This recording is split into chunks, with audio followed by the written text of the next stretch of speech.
आपको अपने मालिकाना हक को जानना जरूरी है।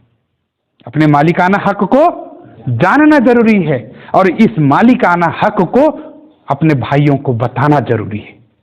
सभी को जोहार, जय मसीह की, जय मुरली मासी। तो साथियों, आज मैं गौरव कर रहा हूं कि मैं जगदलपुर में हूं और जगदलपुर का ये कौन सा ब्लॉक है? तुर्कापाल। अच्छा, हाँ, गांव है भिजरी पदर। तो आज हम लोग यहाँ पर आए हुए हैं और आप लोगों के साथ में बैठ करके जो समस्याएं हैं उन समस्याओं को हम लोग चर्चा कर रहे हैं। और चर्चा करते करते बहुत सारी चीज़ें हमारे सामने आई और हम लोगों ने सभी ने अपना अपना बात रखा और जो समस्याएं हैं उसे भी आप लोगों ने मुझे बताया। और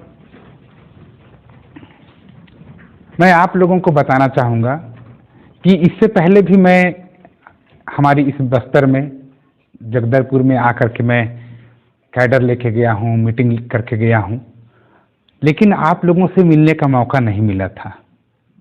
जब आप लोगों से मैं मिल ही नहीं पाया था तो यहाँ की वास्तविक जो स्थिति परिस्थिति है उससे मैं तो अनभिज्ञ ही रहा।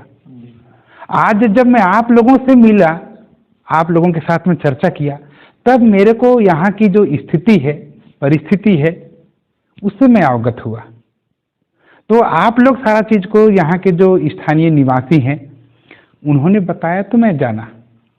और ये जो दयनीय स्थिति है उसका क्या कारण है और उसका क्या समाधान है, संगठन कैसे बनाना है और संगठन में काम कैसे करना है, इसको मैं आप लोगों के सामने में रखना चाहता हूँ। सबसे पहले हमारे समाज में जन्मे समस्त महापुरुषों को मैं नमन करता हूँ और आप लोगों के सामने मैं अपनी बातों को शुरू करता हूँ। तो साथियों, हम लोग छत्तीसगढ़ में रहते हैं। किस में रहते हैं? छत्तीसगढ़ में रहते हैं। और छत्तीसगढ़ में बहुत सारे नेतृत्व यानी नेतृत्वकर्ता नायक नायिकाओं ने जन्म लिया। कहाँ पर जन्म लिया? इसी छत्तीसगढ़ में जन्म लिया। और इसी छत्तीसगढ़ में आप लोग यहाँ पर छत्तीसगढ़ के इस जगदलपुर में रहते हैं और यहाँ पर एक नारा पुराने समय में इतिहास बताता है, आमचो छत्तीसगढ़, यानी हमारा छत्तीसगढ़ है कि नहीं है? तो हमारे देश में हमारा राज होगा, आमचो देश आमचो राज, ये आप लोगों की भाषा में। इसी के जस्ट सटा हुआ मैंने हम लोगों का जो बस्तर संभाग है, बस्तर संभाग से जस्ट कुछ दूर जाएंगे तो वहाँ पर महाराष्ट्र आता है कि नहीं आता है? उसी महाराष्ट्र में बाबूराव सेडमाके, आप लोग सुने होंगे, सुने हैं कि नहीं सुने हैं? तो बाबूराव सेडमाके और उस समय के जो हमारे नेतृत्व यानी लीडर लोग, उन लोग बोलते थे मामा नाटे मामा राज, माने हमारे देश में हमारा राज होगा। ऐसा बोलते थे कि नहीं बोलते थे? तो हमारे जो महापुरुष हुए वे बोल रहे हैं कि हमारे देश में हमारा राज होगा। क्या बोल रहे हैं? हमारे देश में हमारा राज होगा। तो किसके लिए लड़ रहे थे? धर्म के लिए लड़ रहे थे कि किसके लिए लड़ रहे थे? और राज के लिए लड़ रहे थे, अपना राज लाने के लिए लड़ रहे थे, अपने जल जंगल जमीन बचाने के लिए लड़ाई लड़ रहे थे कि नहीं लड़ रहे थे? और ये जो बस्तर संभाग है, इसी संभाग में सबसे ज्यादा आदिवासियों ने लड़ाई लड़ी है कि नहीं लड़ी? आज जिस बस्तर में सबसे ज्यादा आदिवासियों ने आंदोलन किया वहीं पर समस्या सबसे ज्यादा है कि नहीं है? यहां पर आप लोग अगर देखेंगे, अपना बीजापुर है, दंतेवाड़ा है, सुकमा है, जगदलपुर है, नारायणपुर है, केशकाल है, कांकेर है कि नहीं है? तो यहाँ पर अगर आदिवासियों को देखेंगे तो यहाँ के जो आदिवासी लोग हैं, ये आदिवासी अपने जल जंगल जमीन को बचाने के लिए सबसे ज्यादा लड़ाई लड़े कि नहीं लड़े? इसी लड़ाई की वजह से यहाँ पर दूसरे लोग घुसपैठ नहीं कर पाते थे। दूसरे लोग, आदिवासियों के अलावा दूसरे लोग राज नहीं करेंगे। यहाँ पर केवल राज करेगा ना, तो कौन करेगा? आदिवासी करेगा, और आदिवासी राज लाने के लिए यहाँ के महापुरुषों ने लड़ाई लड़ी। इसी आंदोलन को खत्म करने के लिए मैं आप लोगों को बताना चाहता हूं, हमारे बस्तर संभाग में जो लोग रहते हैं, चाहे आप नारायणपुर में रहो, चाहे आप जगदलपुर में रहो, बस्तर में रहो, केसकाल में, कांकेर में, कहीं भी रहो, तो यहाँ पर का जो स्थिति परिस्थिति है मैं उससे अवगत कराना चाहता हूँ। यहाँ पर जब हमारे लोग संघर्ष कर रहे थे तो आदिवासियों के अंदर में घुसपैठ करने के लिए उड़ीसा से 360 ब्राह्मणों को इसी जगह पर लाया गया था। किसको लाया गया था? कितने ब्राह्मण को? 360 ब्राह्मणों को यहाँ पर लाया गया इसी संभाग में, और ये 360 ब्राह्मणों को जिम्मेदारी लगाई गई कि आप लोग आदिवासियों के बीच में घुसपैठ करेंगे, और 360 ब्राह्मण पूरे जमीनी स्तर पर घुसने का काम किए। घुसे कि नहीं घुसे? दूसरी बात मैं आप लोगों को बताना चाहता हूं, आप लोग बंगाल जाएंगे। कहां पर जाएंगे? बंगाल। और बंगाल में एक जगह है नक्सलबाड़ी, और उस नक्सलबाड़ी गांव में एक ब्राह्मण के द्वारा हथियार उठाया गया। कहां पर उठाया गया? बंगाल में। कौन सा गांव में? नक्सलबाड़ी में। किसने हथियार उठाया? ब्राह्मण ने हथियार उठाया। नक्सलबाड़ी और हथियार, याद रखिए, वो जो नक्सलबाड़ी है वो नक्सलबाड़ी आज हमारे बस्तर संभाग में आया, और यहाँ के लोग जो आंदोलन किए उसको उस आंदोलन से जोड़ दिया गया, और यहाँ के लोग जो आंदोलन कर रहे थे, प्रतिक्रिया कर रहे थे, जल जंगल जमीन की लड़ाई लड़ रहे थे, उनको वहाँ का जो स्थिति परिस्थिति के अनुसार यहाँ के लोगों को नक्सलवादी नाम दिया गया। समझ रहे हैं? हथियार कौन उठा रहा है? ब्राह्मण। बदनाम किसको किया जा रहा है? आदिवासी को। ब्राह्मण ने हथियार उठाया, ब्राह्मण ने आंदोलन किया, और यहाँ के लोग आंदोलन किए तो उसके साथ में आदिवासियों को लिंक कर दिया गया, और आदिवासी लोग, जो लोग जल जंगल जमीन की लड़ाई लड़ रहे थे, उनको नक्सलवादी घोषित कर दिया गया। ये इतिहास है।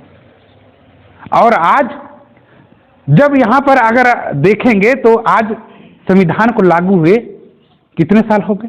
75-76 साल होने वाले। हुए कि नहीं हुए? जब बिरसा मुंडा, आप लोग सुने होंगे, आदिवासी हैं आप लोग, सारे लोग आदिवासी हैं, तो बिरसा मुंडा 1885 में उधर जसपुर के नजदीक में झारखंड पड़ता है, और झारखंड में एक जिला है खूंटी, है कि नहीं है? उसी खूंटी जिला में बिरसा मुंडा पैदा हुए। कि कौन पैदा हुए? बिरसा मुंडा पैदा हुए, और बिरसा मुंडा ने 25 साल की उम्र में 25,000 आदिवासियों को इकट्ठा किया। कितने हजार? 25,000 आदिवासियों को क्या किया? इकट्ठा किया। इकट्ठा करने के बाद में उन्होंने अपने लोगों को समझाया, ये मेरे आदिवासियों, तुम लोग अपने अपने लोगों से मत लड़ना, अपने भाइयों से, अपने पड़ोसियों से, अपने चाचा से, अपने भतीजा से तुम लोग लड़ाई मत करना। जो तुम्हारे अधिकार को छीनने के लिए आ रहे हैं, या जो लोग तुम्हारे अधिकार को छीन रहे हैं, वही असली दुश्मन है। आपस में मत लड़ना, ऐसा समझाए। तो आदिवासी लोग अगर अपने महापुरुषों को अगर मानते तो अपने लोगों से लड़ते? नहीं लड़ते। और नहीं लड़ते, इसकी क्या गारंटी है? अभी मैं आप लोगों को एक चीज और बताता हूं। इसी बस्तर संभाग में एक जंगल है, अबूझमाड़ का जंगल। कौन सा जंगल? अबूझमाड़ जंगल। तो ये वास्तव में जंगल का नाम नहीं है, जंगल का नाम नहीं है। आबूझ का मतलब होता है जिनके पास में जानकारी नहीं है, जिसके पास शिक्षा नहीं है, जिसके पास जागृति नहीं है, जो लोग नहीं समझते हैं उसको बोलते हैं आबूझ। क्या बोलते हैं? आबूझ। तो जंगल में रहने वालों के पास में ना शिक्षा है, ना रोजगार है, ना और संगठन है, कुछ नहीं है। तो यहाँ के लोग क्या हैं? आबूझ हैं, जानकारी नहीं है।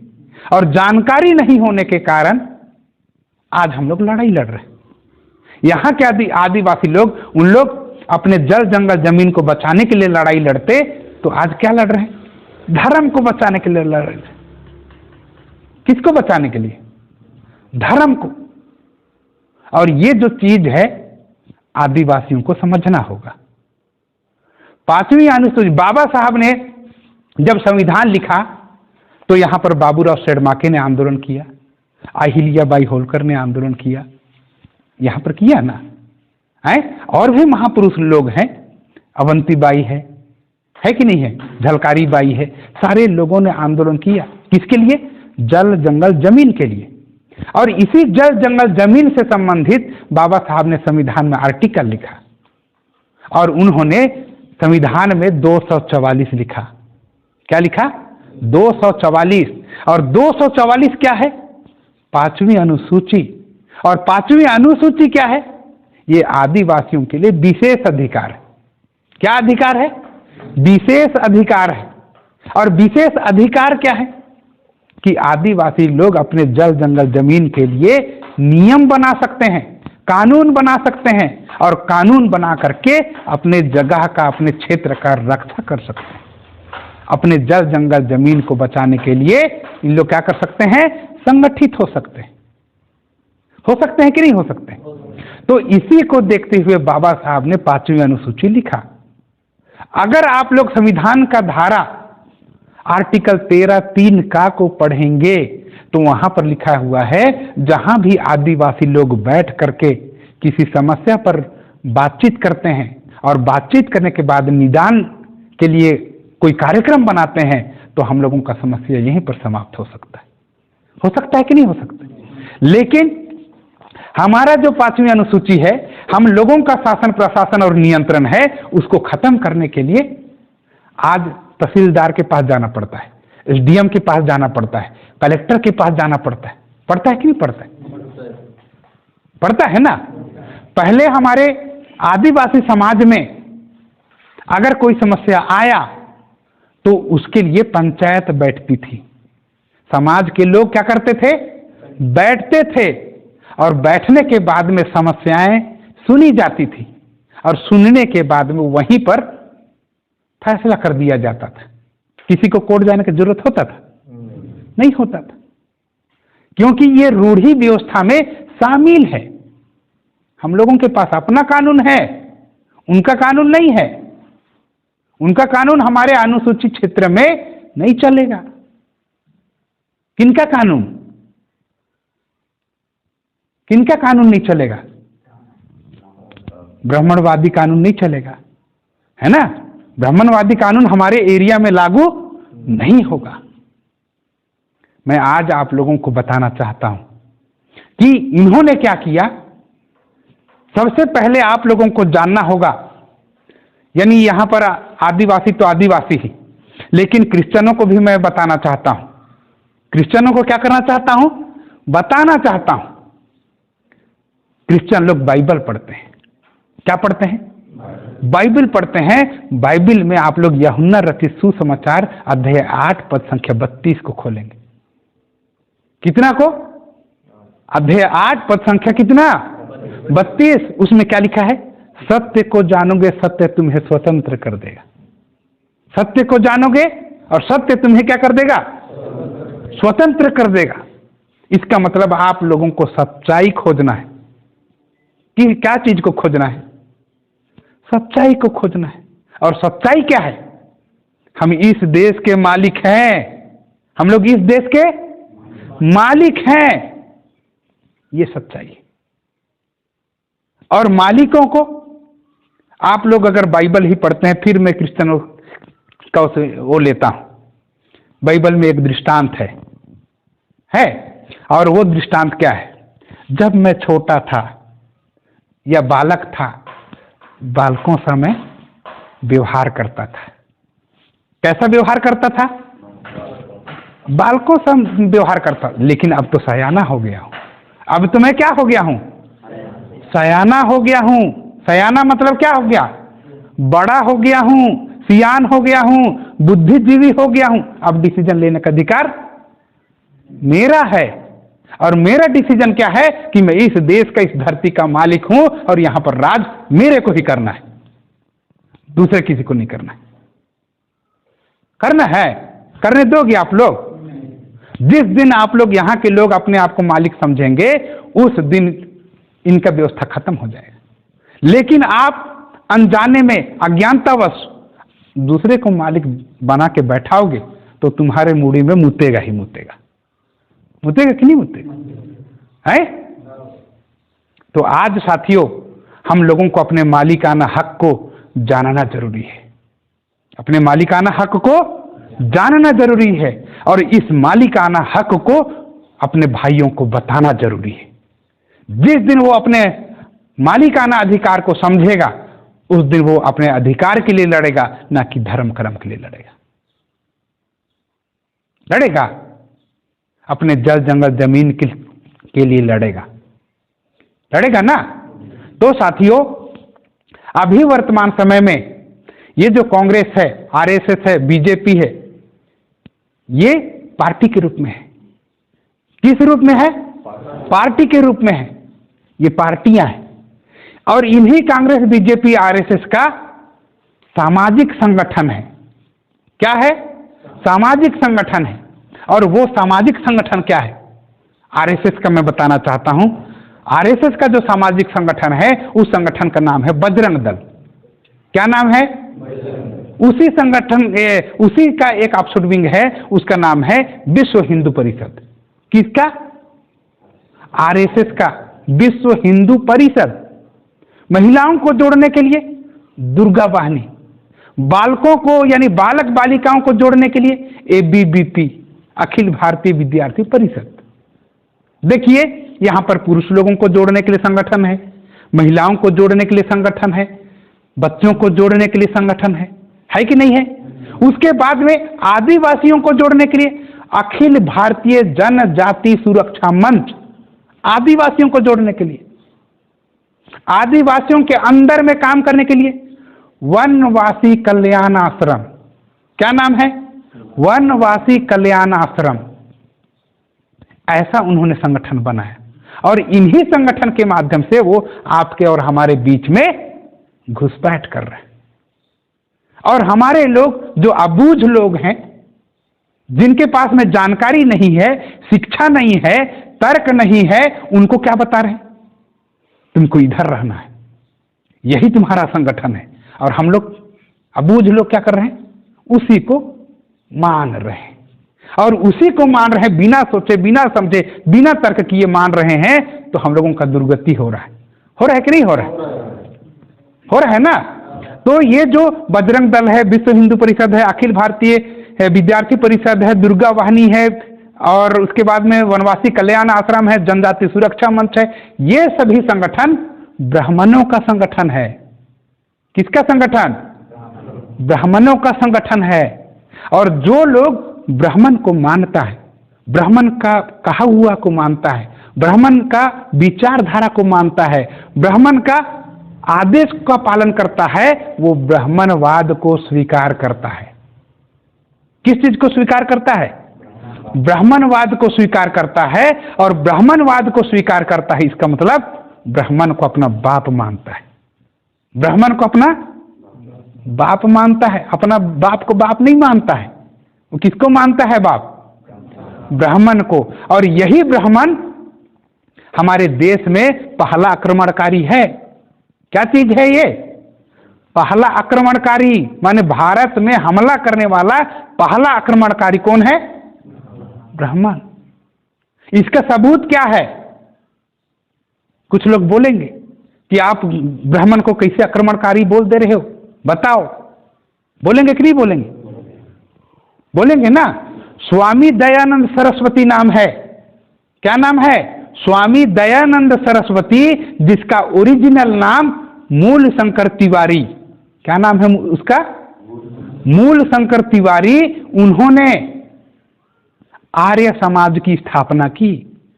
कौन से समाज की? वो तिवारी लिखता है, समाज कौन सा बना रहे? आर्य समाज। कौन सा समाज? आर्य समाज। और आर्य कौन है? भारत का पहला आक्रमणकारी है। वो अपना सबूत दे रहा है कि हम लोग आर्य लोग हैं। हम लोग ब्राह्मण लोग कौन है? आर्य लोग हैं। ऐसा कौन बोल रहा है? स्वामी दयानंद सरस्वती। और अभी वर्तमान समय में 21 मई 2001, कितना में? 21 मई 2001 में माइकल बामसाद ने डीएनए रिपोर्ट बनाया। क्या रिपोर्ट बनाया? DNA report. ये डीएनए को हमारे आदिवासी लोग नहीं जानते। इसका पूरा नाम है डीऑक्सी न्यूक्लिक एसिड। क्या नाम है? Deoxy nucleic acid. और ये डीऑक्सी न्यूक्लिक एसिड क्या होता है, मैं आप लोगों को बताता हूं। मान लिया जाए अगर कोई बोल दिया स्वर्ग जाना है। कहां जाना है? स्वर्ग जाना है। तो जाना कैसे होगा? जिंदा जिंदा जाएंगे हैं? कैसे जाएंगे? स्वर्ग जाने के लिए मरना पड़ता है। पड़ता है कि नहीं पड़ता है? स्वर्ग जाने के लिए क्या करना पड़ेगा? मरना पड़ेगा। लेकिन हम लोग स्वर्ग जाएंगे कि नहीं जाएंगे? जिंदा आदमी जा नहीं सकता, मरा हुआ आदमी आ नहीं सकता। होता है कि नहीं होता है? तो वैसे ही ये जो डीएनए बता रहा हूं, ये डीएनए अगर मैं आज मर जाता हूं और 5000 साल बाद अगर उसका खुदाई होता है तो पता चलता है कि वो किसका डीएनए है। वैसे ही आज के डेट पे 5000 साल पहले हमारे भारत में जो लोग मर गए, खत्म हो गए, दफनाए गए, उनका डीएनए आज भी जिंदा रहता है। क्या जिंदा रहता है? डीएनए जिंदा रहता है। वो 5000 साल पहले मर गया, लेकिन वो आज तक क्या है? जिंदा है। उस जिंदा डीएनए, जिंदा चीज को बोलते हैं हम लोग डीएनए। समझ रहे हैं ना? तो 5000 साल पहले हमारे भारत के कौन मालिक हैं, उसका पता डीएनए से पता चलता है। तो आप लोगों का डीएनए 5000 साल पहले का जो डीएनए है वो मिल चुका है। इसका मतलब क्या है? 5000 साल से आप भारत के क्या हैं? मूल निवासी हैं, मालिक हैं। तो ये जो डीएनए है वो डीएनए हम लोगों को बताता है कि असली मालिक कौन लोग हैं? आदिवासी मूल निवासी लोग हैं। इन्हीं का भारत है, उसके किसी और दूसरे का नहीं है। ये कौन बता रहा है? डीएनए बता रहा है। और यही जो डीएनए है साथियों, हम लोगों का L3MN है। किसका? आप सभी लोगों का, मेरा क्या डीएनए है? L3MN। और ये जो ब्राह्मण है उनका डीएनए का नाम है R1A1। क्या नाम है? R1A1। और ये R1A1 काला सागर, सुने हैं आप लोग? बाइबल वाले सुने हैं ना? काला सागर। और वहां पर उसी काला सागर के पास में एक गांव है, बस्ती है। उस बस्ती का नाम है, क्या नाम है सर? आस्किमोझी। क्या नाम है? ब्राह्मण का डीएनए कहाँ मिल रहा है? भारत में नहीं मिल रहा है। कहाँ मिल रहा है? आस्किमोझी, काला सागर के पास, यूरेशिया में मिल रहा है। तो उसका होगा कि हमारा होगा? ये भारत किसका होगा? जो काला सागर के पास में डीएनए है उसका होगा कि भारत में है उसका होगा? भारत में है उसका होगा। इसका मतलब L3MN वालों का ये भारत है, R1A1 वालों का भारत नहीं है। R1A1 की जो संख्या है वो 3.5% है। कितनी परसेंट? 3.5%। वो पूरे देश में, पूरे भारत में कितनी संख्या है? 3.5%। और 3.5% लोग किसी पंचायत का पंच नहीं बन सकता, वो सरपंच बन रहा है कि नहीं? और ये सब हम लोगों की अज्ञानता और अशिक्षा का कारण है। वो लोग लोटा पकड़ के आता है और हमारे घर के बगल में बिल्डिंग खड़ा करता है, और हम लोग मालिक लोग अज्ञानतावश 5000 साल से लेकर के आज तक सारा छपरीच बना रहे हैं कि नहीं बना रहे? बना रहे हैं ना? तो साथियों, यहां पर ये 3.5% का जो व्यक्ति है वो, उसका दिमाग कैसा है मैं उसको बताता हूं। आप लोग गोभी देखे होंगे, देखे हैं? एक परत को निकालेंगे तो दूसरा परत है, दूसरा को निकालेंगे तो तीसरा है, तीसरा को निकालेंगे तो चौथा है, चौथा को निकालेंगे तो पांचवा। ऐसा उनका दिमाग है, और हम लोगों का दिमाग तो केवल एक ही है। दूसरा काम करेगा? नहीं करेगा। इसीलिए उन लोग षड्यंत्रकारी होता है, और हम लोग कैसे लोग हैं? हम लोग सीधे साधे लोग हैं, लड़ना नहीं जानते, भिड़ना नहीं जानते, षड्यंत्र करना नहीं जानते, नहीं जानते हैं ना, है? तो साथियों, यही नहीं जानने के कारण उन लोग षड्यंत्र करके हम लोगों के ऊपर में राज करना चाहता है। और ये षड्यंत्र क्या है? आदिवासियों को आदिवासियों से लड़ा दो, आदिवासियों से आदिवासी से लड़ा दो, आपस में लड़ा दो। और इसके लिए वो षड्यंत्र कैसे करता है, मैं आपको बताता हूं। जैसे ही कोई सामाजिक वो हो तो बोलता है कि हम लोग आपके साथ में। अधिकार जब हम लोग मांगते हैं, वो बोलता है तुम नहीं हो हमारे साथ। होता है, स्थिति है कि नहीं है? और लड़ाई में क्या करता है? जैसे अंग्रेजों के साथ में लड़ना था, किसको? यही ब्राह्मणों को। तो उन लोग बहादुर शाह जफर को आगे कर दिया, और उन लोग क्या हो गए? पीछे हो गए। बहादुर शाह जफर को उन लोग काट के पीट के मार दिए। तो इन लोग क्या बोले? हम लोग नहीं थे भाई, हम लोग थोड़ी थे, बहादुर शाह जफर था तुमसे लड़ने वाला। और बहादुर शाह जफर खत्म। किसको आगे किया? बहादुर शाह जफर को, और उसके पीछे में अपने बच गया। दूसरी बात, जब हमारे देश में 1980 में ओबीसी के लोगों को मंडल कमीशन लागू हुआ। क्या चीज? मंडल कमीशन, यानी ओबीसी के लोगों को अधिकार मिलने वाला है। तो उनको अधिकार ना मिले, इसलिए उन लोग क्या किए? दूसरा पैंतरा अपनाया। क्या किया? कमंडल। कमंडल क्या है? अपना अधिकार को छोड़ करके आप दूसरे के लिए लड़ाई करो, जाओ बाबरी मस्जिद को तोड़ दो। किसको तोड़ दो? बाबरी मस्जिद को तोड़ दो। और वहां पर उन्होंने क्या, जब बाबरी मस्जिद टूट गया, हम लोगों ने नहीं तोड़ा, इन लोगों ने तोड़ा। इसका मतलब क्या है कि वो हमेशा हमारे लोगों को सामने करता है, और हमारे लोगों के पिछवाड़े में उन लोग छुपा रहता है। लड़ाई किससे होता है? यहाँ पर बिरसा मुंडा क्या बोले? अपने लोगों से मत लड़ना, उनसे लड़ना जो तुम्हारे अधिकार को दबा के बैठे। बोले कि नहीं बोले? तो इसमें क्या है, ये जो षड्यंत्रकारी लोग हैं, हमारे जो अंधभगत टाइप के, जैसे हमारे रूपनारायण का साहब बोल रहे थे, अंधभगत, वो खोजता है। यहां पर हम लोग अपने छत्तीसगढ़ में 2,70,00,000 है। कितना? 2,70,00,000। और 2,70,00,000 में इनकी जो संख्या है वो 1.2। एक कितना? 1.2। ये देखिए कितने लोग हैं लोग?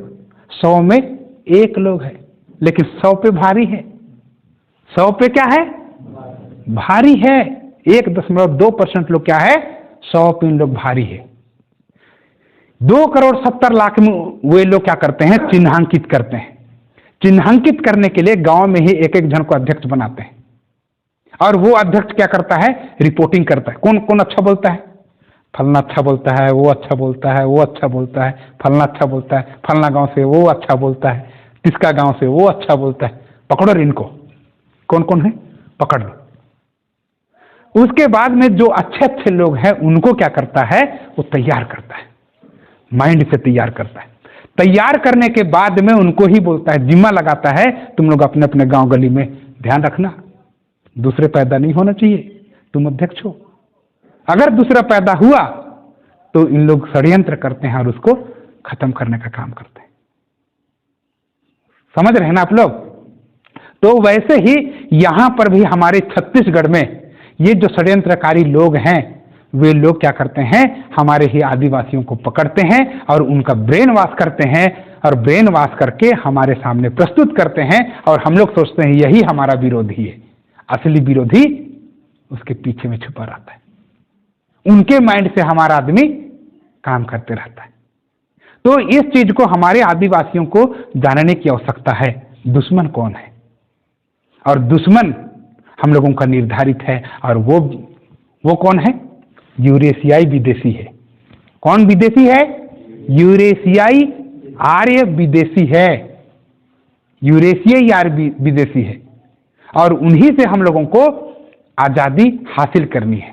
जिस दिन हम लोग इस सच्चाई को समझ जाएंगे, उस दिन हम लोगों का आपस में लड़ाई नहीं होगा। होगा? नहीं होगा। तो क्रिश्चियन लोगों को भी समझना है। क्रिश्चियनों में क्या है, जैसे ही बाइबल को हम लोग पढ़ते हैं, बाइबल में लिखा हुआ है, जाओ पृथ्वी के कोने कोने में सुसमाचार सुनाओ। जाओ, सच्चाई को जान गए ना? सच्चाई को क्या कर गए? जान गए।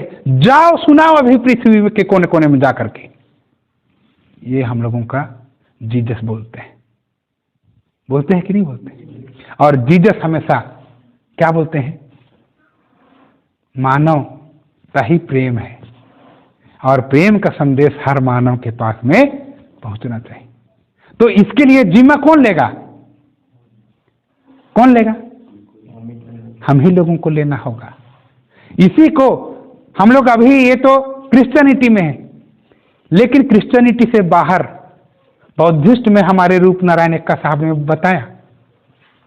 और उस समय गौतम बुद्धा बोलते थे, अगर समस्या तुम्हारी है तो समाधान भी तुम ही को करना होगा।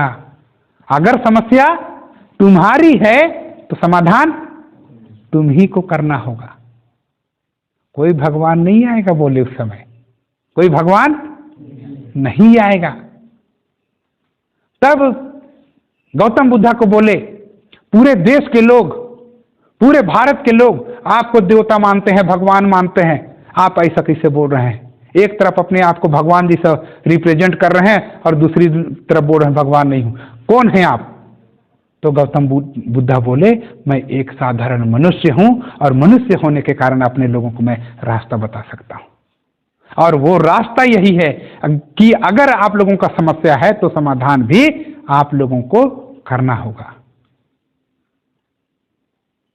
और मैं यहां पर आने के बाद में आप लोगों को बताना चाहूंगा कि मैं उसी क्रांति की भूमि पर आकर के आज मैं प्रबोधन कर रहा हूं, यहां के लोगों को बोल रहा हूं। उसी क्रांति की धरती पर हमारे आदिवासियों ने 1250 लड़ाई लड़ी। कितनी? 1250। उस समय की जो मुश्किल हालातें थी, उस मुश्किल हालातों से उन्होंने इस देश को बचाया है, इस देश के लिए आंदोलन किया है। आज हम सभी के लिए ये जिम्मेदारी है कि हम लोग भी अपने देश के लिए लड़ाई लड़ें।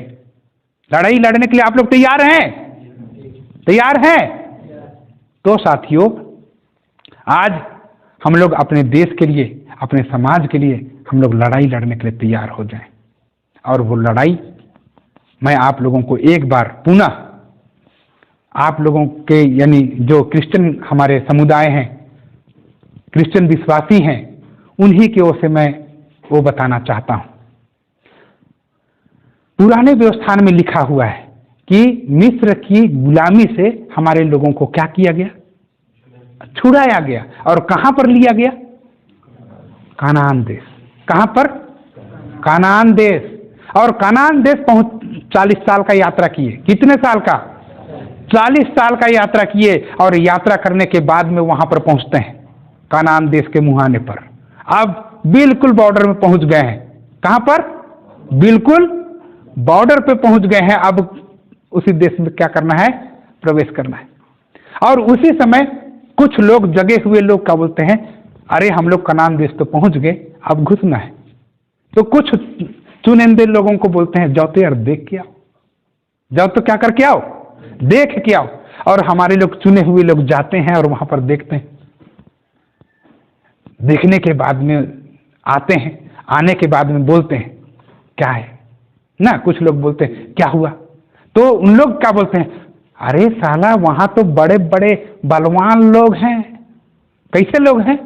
बलवान लोग हैं, हिस्ट पुष्ट लोग हैं, और कानान देश का में खड़े हैं बॉर्डर में, कैसे पार करेंगे? तो कुछ लोग क्या बोलते हैं, अरे साला हम लोगों को तो फ्री में मिलेगा बोले थे, कानान देश कैसा मिलेगा? फ्री में मिलेगा। लेकिन यहां पर यहोवा परमेश्वर हम लोगों से झूठ बोल दिया, वहां तो साला कोई दूसरे ही राज कर रहा है। बोलते हैं कि नहीं बोलते? तो मैं आप लोगों को बताना चाहूंगा, ये डरे हुए लोग कनान देश में प्रवेश नहीं कर पाते हैं। जो हिम्मत करता है, ताकत दिखाता है, धैर्य के साथ में लड़ाई लड़ता है, वो आदमी कनान देश में घुस जाता है और बाकी लोग नहीं घुस पाते। तो अगर हम लोगों को उस कनान देश में, उस प्रतिज्ञात देश में अगर घुसना है तो हम लोगों को ताकत दिखानी होगी, तभी हम लोगों को वो आजादी मिलेगी, नहीं तो हम लोगों को आजादी नहीं मिलेगी। तो साथियों, आज यहां पर क्रिश्चियन के लोग भी हैं और आदिवासी समाज के लोग भी हैं। मैं सारे लोगों को संबोधित करते हुए केवल और केवल इतनी बात कहना चाहूंगा कि अगर हम लोगों को संपूर्ण आजादी चाहिए, संपूर्ण रूप से हम लोगों को 5वीं अनुसूची चाहिए, संपूर्ण रूप से हम लोगों को भारत का संविधान चाहिए, संपूर्ण रूप से इसमें हम लोगों का मालिकाना हक होना चाहिए, तो हम लोगों को, सारे लोगों को रोड पर आना होगा। क्या करना होगा? रोड पर आना होगा। और रोड पर आने के पहले हम लोगों को तैयारी करनी होगी। क्या करनी होगी? तैयारी करनी होगी। और तैयारी कैसी होनी चाहिए, मैं आपको थोड़ा सा बताता हूं। हमारे पुराने समय में हमारे ही लोग, हमारे ही राजा महाराजा क्या करते थे? बचपन से लेकर के जवानी तक, बचपन से लेकर के जवानी तक उन लोग सीखते थे, लड़ाई करने के लिए सीखते थे। और एक दिन लड़ाई होता था और उसी लड़ाई में या जीतते थे या तो हारते थे, लेकिन बचपन से लेकर के जवानी तक सीखते थे और एक दिन लड़ाई करते थे। वैसे ही आज से जब तक ये आखिरी लड़ाई नहीं होगा, आखिरी जीत नहीं होगा, तब तक हम लोगों को तैयारी करनी होगी। करेंगे आप लोग? करेंगे? तो साथियों, दूसरी बात, संगठित कैसे होना है, आज आप लोगों को जानना होगा। आज आप लोग समझ गए कि ये देश हमारा है, अधिकार हमारा है, राजसाथ हमारा है, सारा चीज हमारा है। तो हमारे लोगों को संगठित कैसे करना होगा। आज आप लोग अगर सुने तो आज से जाने के बाद में एक आदमी को बताएंगे। कितने आदमी को? एक आदमी को बताएंगे। उसको बोलेंगे कि आप भी अपने लोगों को जोड़ना, वो अपने लोगों को जोड़ेगा और वो दूसरे को बोलेगा। ऐसा करके हम लोगों का संगठन का विस्तार होता चला जाएगा। आप लोग करेंगे? तो दूसरा चीज क्या है साथियों, हम लोग अगर देखें तो क्रिश्चियन लोग चंदा करते हैं। क्रिश्चियन लोग चंदा करते हैं तो उनका गिरजा घर बन जाता है, बनता है कि नहीं? मुसलमान लोग चंदा करता है तो उनका बनता है कि नहीं? मस्जिद बनता है कि नहीं? सिख लोग चंदा करता है तो उनका गुरुद्वारा बनता है कि नहीं? बनता है ना। लेकिन हम आदिवासी लोग अपने अधिकार के लिए, अपने जल जंगल जमीन बचाने के लिए, अपना समाज बचाने के लिए कभी चंदा किए? कभी चंदा किए हैं आप लोग? सुने हैं चंदा होता है आदिवासी लोग अपना जल जंगल जमीन बचाने के लिए? नहीं होता है ना। और नहीं होता है इसीलिए हम लोगों के पास में इस चीज की कमी है। तो हम लोगों को, सारे लोगों को, यानी अगर क्रिश्चियनिटी में है तो मुसलमान हैं तो 10% देना होता है, दसवांश देना होता है। कितना? दसवांश, 10वां भाग देना होता है। लेकिन अगर हम लोग सामाजिक लोग हैं तो हमारे समाज को बाबा साहब डॉक्टर भीमराव अंबेडकर बोलते हैं कम से कम 5% दो। कितना परसेंट? 5% दो। है तो दो और नहीं है तो जबरदस्ती नहीं है। जब बाबा साहब भीमराव अंबेडकर आंदोलन करते थे उस समय एक व्यक्ति थे, वो व्यक्ति चिथड़ा उठाते थे, कचरा उठाते थे। क्या उठाते थे? कचरा। वहां पर दर्जी लोग जो कपड़ा सिलते थे और काटते थे उसी को जोड़ जोड़ करके अपना कपड़ा बनाते थे। और वही व्यक्ति बाबा साहब को उस समय 1 रुपया देते थे। कितना? क्या उठाने वाला? कचरा उठाने वाला। बाबा साहब को बोलते थे कि बाबा साहब इस पैसा से अगर आप लड़ाई को जीतोगे तो मेरे समाज के लिए अधिकार देना। लड़ाई को जीतोगे तो। आज मैं ज्यादा तो नहीं, बस इतना ही दे पा रहा हूं बाबा साहब का आंदोलन को। मैं आप लोगों को एक और बताता हूं। दीना भाना साहब, जब ये सामाजिक आंदोलन को जब वो किए, उनके पास में बिल्कुल पैसा नहीं था। तब दिल्ली में जब वो वहां पर बाबा साहब का किताब पढ़े, इनहिलेशन ऑफ कास्ट, तब उनके मन में परिवर्तन आया और वहां पर दीना भाना साहब क्या बोले कि अब मैं सामाजिक क्रांति के लिए आगे बढ़ूंगा। उनके पास में बिल्कुल पैसा नहीं था, तो वो क्या किए, अपना यानी वहां से पूना नागपुर आने के लिए उन्होंने सोचा और पैसा नहीं है। तब उन्होंने क्या किया कि अपना जो कमीज है उस कमीज को निकाला और ट्रेन का पूरा डब्बा को पोंछते पोंछते पोंछते पोंछते कहाँ तक पहुंच गए, महाराष्ट्र नागपुर में। और उसी कपड़ा को ऐसा फिर फटका मारे और उसी गंदा कपड़ा को पहने, और ये आज हम लोग खड़े हैं ना, इस आंदोलन को उस समय उन्होंने शुरू किया। आप लोग सोच सकते हैं कि हमारे समाज ने किस स्थिति से, किस परिस्थिति से इस आंदोलन को यहां पर लाया।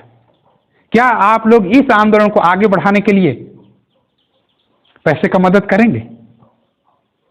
कितने लोग करेंगे? मैं देखना चाहता हूं, हाथ खड़ा कीजिए, कितने लोग करेंगे? सब करेंगे? तो साथियों, हम लोगों का आंदोलन निश्चित ही एक दिन बड़ा परिवर्तन लेके आएगा और हम लोग अपने यानी विरासत को, अपनी संस्कृति को, अपने जल जंगल जमीन को हम लोग बचा पाएंगे। और इस बात को माननीय बिरसा मुंडा साहब ने कहा था कि अगर तुम अपने मान सम्मान और स्वाभिमान की रक्षा नहीं करोगे तो अपने जल जंगल जमीन और अपने बहन बेटी की रक्षा कैसे कर पाओगे।